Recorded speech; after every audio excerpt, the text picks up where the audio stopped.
उपस्थित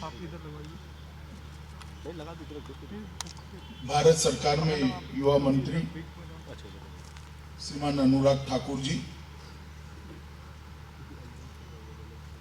उत्तर प्रदेश सरकार के उप मुख्यमंत्री, लखनऊ के पूर्व मेयर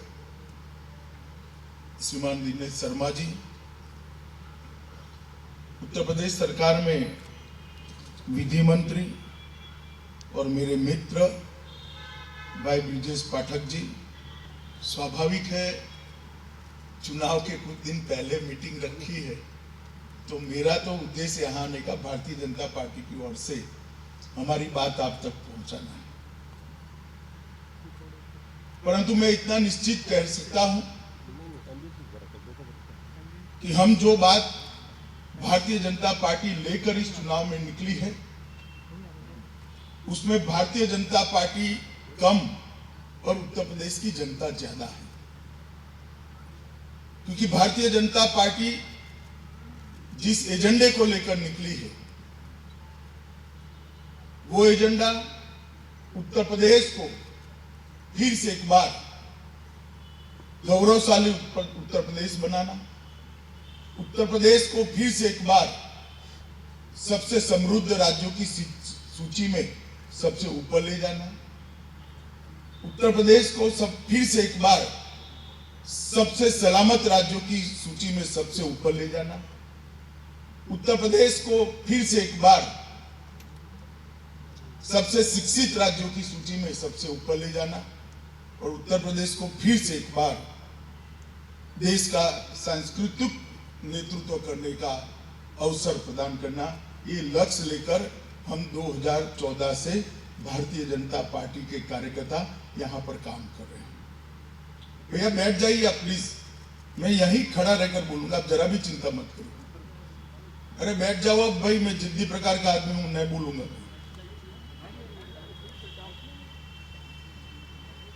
मित्रों, मैं थोड़ा बैकग्राउंड में इसलिए जाना चाहता हूं क्योंकि जनमानस की स्मृति बहुत अल्पजीवी होती है। जिस उत्तर प्रदेश को मैं बचपन से एक राजनीति के विद्यार्थी के नाते देखता था, हमेशा आकर्षण रहता था। इतिहास का कोई भी पन्ना उठा लो, कोई भी कालखंड का पन्ना उठा लो, जिसमें उत्तर प्रदेश मिलता था।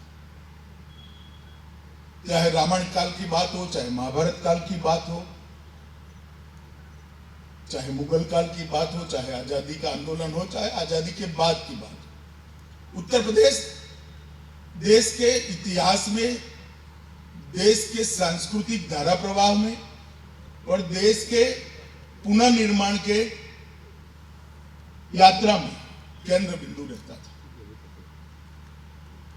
और देखते ही देखते जैसे जैसे उम्र और समझ बढ़ती गई, हमने उत्तर प्रदेश को गिरते हुए भी देखा। ये सारी चीजों में कोई ना कोई कारण से उत्तर प्रदेश गिरता गया और बाद में एक दौर आया, अस्थिरता का दौर आया।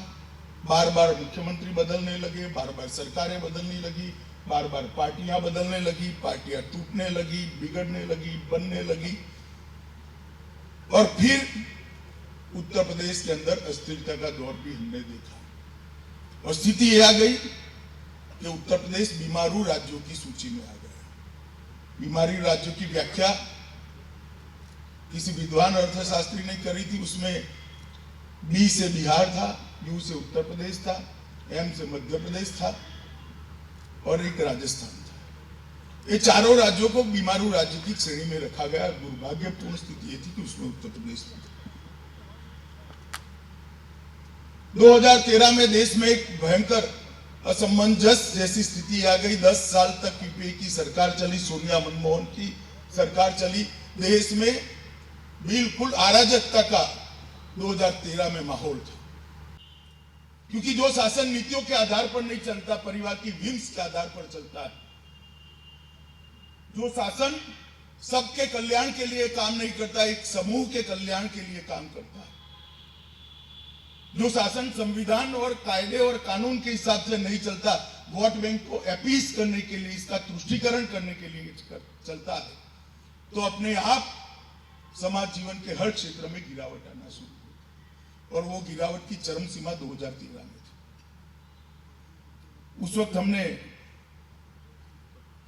प्रचार चालू किया। मोदी जी ने उसके पहले एक लंबा समय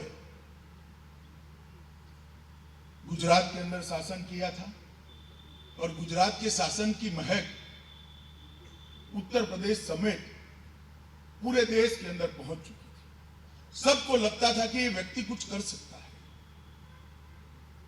और एक राजनीतिक विश्लेषणकर्ता के नाते में उस समय का विश्लेषण करूं तो देश पूरा, देश के समाज जीवन के हर क्षेत्र के लोग, हर वर्ग के लोग, चाहे गरीब से गरीब लोग हो, चाहे धनी से धनी लोग हो, विद्वान से विद्वान व्यक्ति हो, या अनपढ़ अंगूठा लगाने वाला व्यक्ति हो, हर व्यक्ति ऐसा सोचता था कि हमारी multi party democratic system fail हो गई।